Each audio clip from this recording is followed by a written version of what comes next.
Welcome to Kenton's videos. Enjoy the video. You start by opening Outlook and navigating to the mailbox you want to clean. Click the inbox or chosen folder, then click once to highlight the first message. If you plan to remove several emails, hold Shift to select a range or Control to pick non-contiguous items. Once selected, you're ready for immediate action. Make sure the account shown at the top is the correct one to avoid deleting mail from a different profile. Now decide how to delete.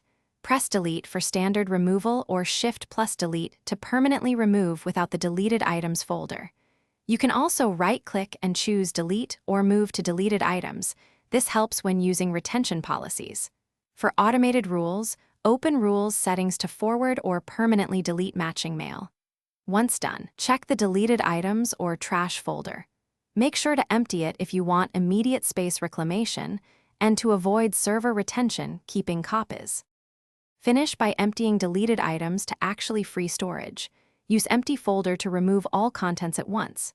If you deleted something by mistake, use Recover Deleted Items on Exchange/Office 365 to restore within retention limits.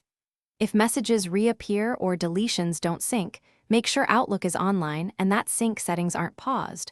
Also verify mailbox quotas and retention policies. If problems persist, restart Outlook and check account settings before contacting your admin. Thanks for watching. Consider subscribing if we helped you.